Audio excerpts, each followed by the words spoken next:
がここにいるうちの本物のスクールスポーツのために行こうぜベイビーバンこの国は気をつけて、現実になることがありますからね。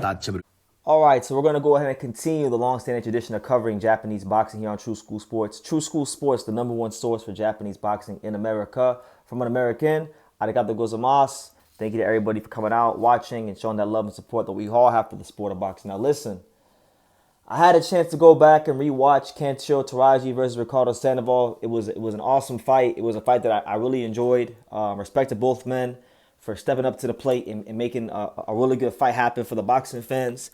But went back and I watched it and I saw a completely different fight the second time around. Now, when I watched the fight the second time, I was trying to give Ricardo Sandoval as many rounds as I possibly could because I am a big fan of Kenshiro Teraji and I want to be as fair as possible.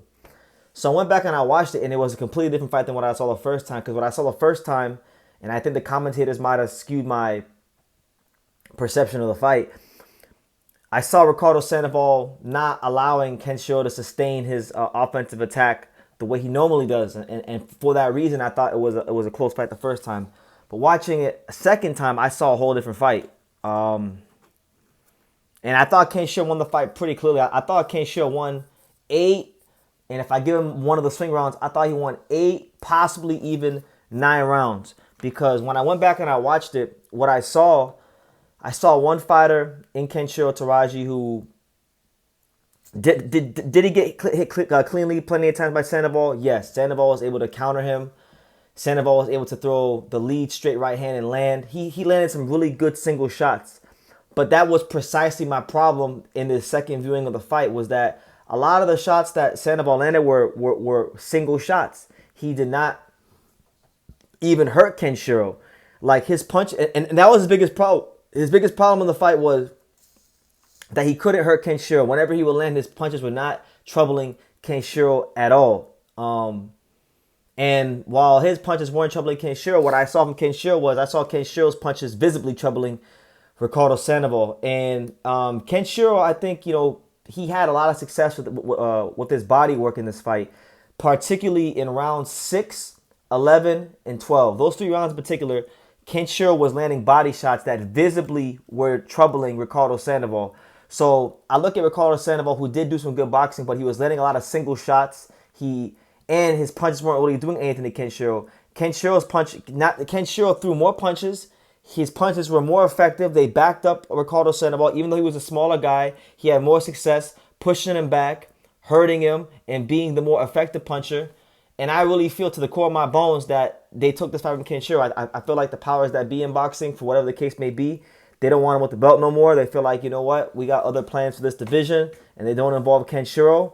So they decided to rob him. And I think it was a robbery. And honestly, going back and watching the fight again, if they were to do a rematch, I have even more confidence. I have an immense amount of confidence in the rematch that Kenshiro will stop Ricardo Sandoval. And I didn't predict for Kenshiro to stop Ricardo Sandoval in the first fight. I thought he'd win by decision. But if they fight a second time, Ricardo Sandoval is getting stopped because his punches did not really trouble Kenshiro.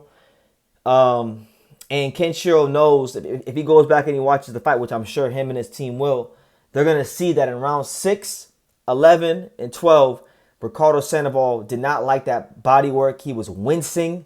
And I think Kenshiro's probably biggest and most damaging sin in this fight is that he didn't go to the body more often. So what did I learn from watching this fight? I learned a couple things. Number one, I felt like this was a makeup call, because the consensus from a lot of people in the box community is that Kenshiro Teraji got a gift decision in his fight against Carlos Canizales, the Venezuelan. And, I really thought that going back and watching this fight, and I actually went back and I watched the Canizales fight, I thought Kenshiro Teraji performed better in this fight against Sandaval than when he did against Canizales. So I see them robbing him here to make up for what many people deem to be robbery in the Carlos Canizales fight. So I guess this is their way of evening things out. And I would love to see a rematch. But the main thing I learned from this fight, more than anything, going back and rewatching it, is that people and judges, I don't want to say people, but I'll say judges in particular, judges don't really value body work because if they did, then this would be a clear Kenshiro victory. I thought Ricardo Sandoval didn't have high expectations. Not many people really know who he was. He was probably one of the most under-promoted fighters at the World Championship level of boxing in America in the entire sport. So he really didn't have a big profile. A lot of people didn't know him like that. And I feel like because he was, having some good moments in there, people were giving him sympathy rounds. But I felt like he lost this fight. The guy that was the more effective puncher, the guy that was throwing more punches, the guy that actually scored a knockdown, the guy that was the effective aggressor, the guy that was for the majority of the fight the ring general, did not get credit for the win. And I feel like the Kenshiro Teraji really was screwed by the powers that be. So yeah, I'm very intrigued to see what the next move is going to be for Ricardo Sandoval, because really and truthfully, like, his punching power, even though it's big on paper and he can punch, what I'm beginning to see about Sandaval is that he's not a puncher on the world class level. If you're a fighter who's not a world class fighter, he'll stop you. But if you're a guy who's durable like Kenshiro, like David Jimenez, who he lost to earlier in his career, he's not going to do anything with you in terms of punching power. He's got respectable punching power, but it's not like concussive power to where he can knock you out with a single punch. He's got accumulative power. So if he can push you back and back you up, he'll get you out of there. But he couldn't do that with Kenshiro because Kenshiro was the sharper, more effective puncher. That's why there was only one knockdown in this fight. There was only one guy that got put on his ass, and it wasn't Kenshiro. So I'm really hoping that if they don't go do another fight for Sandoval, I'm hoping they do a rematch. Make Kenshiro come to the States. I think in fairness, if they do a rematch, it shouldn't be in Japan. It should be in America. Make him come to the States and avenge his loss. Because if you look at Kenshiro's career, two of his best performances against Yabuki and Gagi and Lopez, those were two fights that were, the first Yabuki fight, he got knocked out. And Gagi and Lopez, when he won his first world title, he won by majority decision. In the rematch for both fights, he knocked both those guys out in the second round. So Kenshiro has proven to be a great fighter in rematches and adjustments, because I would say two of his top 5 best performances of his career have been in rematches. So I think this fight was close enough to warrant a rematch. I think the wrong guy got the nod.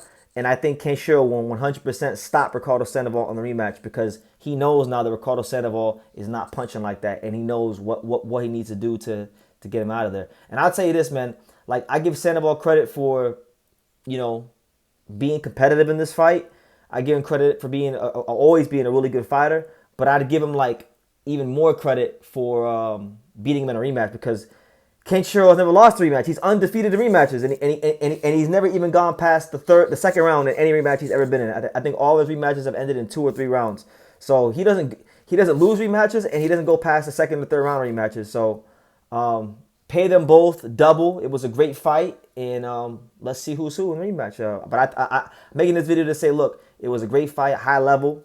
But going back and watching it, I really do feel like the wrong guy got the nod. And I will use the R word. I will say it was, in fact, a robbery. But I digress.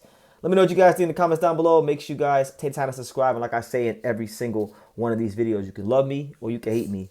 But I'm just a kid from Daniel. So until next time, take care, guys. Thank you for watching another video on the untouchable True School Sports Empire. For more great boxing content just like this, make sure you guys stay tuned and subscribe.